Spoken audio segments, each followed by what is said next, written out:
So we landed in Manila at like 1 or 2 in the morning, and it was of course raining because it rains a lot in the Philippines, and it was so humid. I just remember stepping off the plane and there was like this wave of humidity that just came over me, and I was like, this is what it's going to be like for the next 18 months. And we went down out of the airport, and you go down underground into this big tunnel, and they have all the jeepneys and all the tricycles, and people are yelling, and it's really crazy, and I couldn't understand what anyone was saying because they were all like shouting in Tagalog and stuff. And it felt like almost surreal. It felt like a different world. Like I had left everything that was familiar and comfortable, and I was like on a different planet. It felt like, because everything was so foreign to me. But I just remember seeing the people, and I was like, these are the people that I've been praying for, and I already loved them, even though I didn't know them. I was just like, these are my people, and I am ready to serve them. And I was just amazed at how quickly that love came, just seeing their faces and like the beautiful little children just running around in the streets. I loved them automatically, and that was such a blessing. Even though I couldn't understand them and everything was so foreign, I at least felt that connection with them. I was so excited to go to the Philippines. When we were at the MTC, I was counting down the days, and we got on the plane. They're serving us like noodles and soup on the plane. It was really nice and comfortable. And then we got to the Philippines, and it was really loud and foreign, and it was shocking. I was in culture shock at first. So we got to the Philippines, and I met President Schmutz, my mission president. He's a 70 now, so that's cool. And we went to the mission home, and we were standing in front of all the people that we're going to be assigned to, and I was looking. I felt this one kid, and I knew it was him, and I got assigned to him, and it was actually somebody you interviewed. It was Matt Fudge. He was my trainer. So then he just said, our president was like, okay, get to your area as soon as possible and start working. And so that was a little shocking. I thought we'd have some downtime, like unpack. But we get in the taxi, and that was my first time hearing the language in real world setting, because the taxi driver was just going off, and I had no idea what was going on, and I had my little notepad, and I was like trying to write down things he was saying so I could remember to ask later what those words meant. And anyway, I was so nervous because it didn't sound like the same language they taught us in the MTC, but it was. They just talk differently in the Philippines, They, like the people in Cebu, have a certain accent when they speak Cebuano. They like take out the L's, and they shorten a lot of words. So that kind of threw me off. Anyway, so we get to our area, first day in the field. We're just walking out in the street. It's so loud. People are running by and yelling, and there's jeepneys, which is the big buses in the Philippines. And they're really loud honking. People are getting on and off, and I was trying to take everything in, and I was a little overwhelmed. But then it started raining really hard. We didn't have an umbrella. We were opening an area too, so that was interesting. We had no idea where to go. We were just trying to find the church first, and then where the bishop lives, and so it's soaking. We were soaking wet in the rain, and I was thinking in my head, this is gonna be a long 2 years.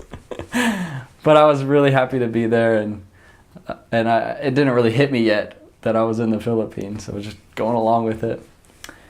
So that was my first day. Oh, we went to a baptism later that night, and I was chosen to give a talk, like one of the talks at the baptism, on the spot.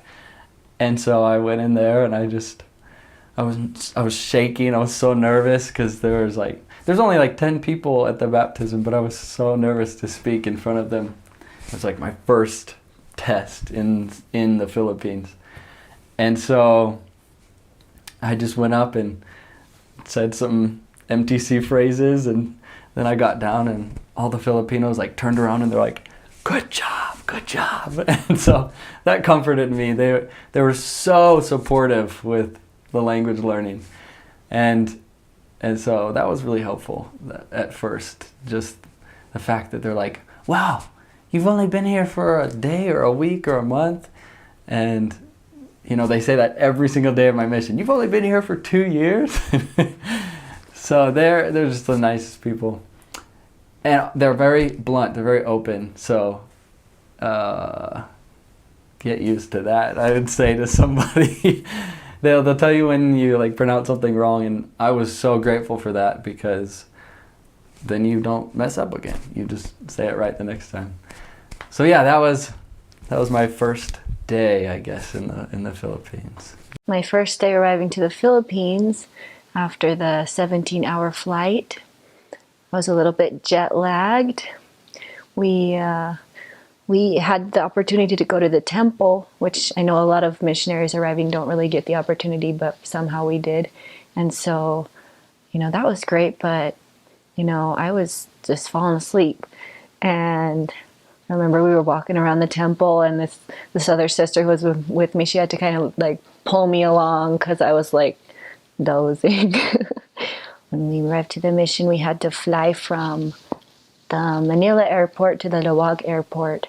And I remember when we arrived to the Laoag airport, I got out and it looked like the state fair. And I'm like, is this an airport? It just kind of looked like a barn. And it was an international airport, but you know, that was different. You know, it's a lot better now. So anyone going to the Laoag mission, you're lucky. It's very humid, and the plane ride over there is very, very long. You'll feel like you've flown for 2 days, which technically you have because you flew over the international date line. It feels really weird, and your first day you'll be, first off, suffering from jet lag, so you're not going to be able to move very fast, and secondly, it's really humid, so you're just going to be You're going to be completely out of it. I know I was out of it for the first day. Thankfully, they don't ask too much of you on the first day of the mission. Mostly they just collect you from the airport, give you food, let you sleep the night, and then in the morning announce where you're. They have their little meeting before you leave, going over their mission rules, stuff you need to do and learn as a missionary, and certain cultural things, and the mission president will give you a very rousing talk about his vision for the mission. And then after you go to sleep for the night, you'll wake up in the morning and they'll announce transfers and decide where to put you. And the mission is pretty spread out. It's smaller now because part of the most east part of the mission has been taken and put in Cebu. So it's not as big as it used to be, but it's still, you could be going down the street, or you could be driving, or you could be getting on the bus for like the next 3 hours or 4 hours. That was a crazy week. I remember like first getting there and it was so hot, like I thought I was gonna die. It was so sweaty. And then like I get in this like little tiny jeepney. It's like a little motorcycle or like a tricycle. So it's like tiny. They stuff me in there with all my suitcases and they just like take me away with my companion, and I was like, I don't know what I'm doing. And then I didn't know what anyone was saying ever. And so it was kind of crazy just kind of walking around like trying to figure everything out.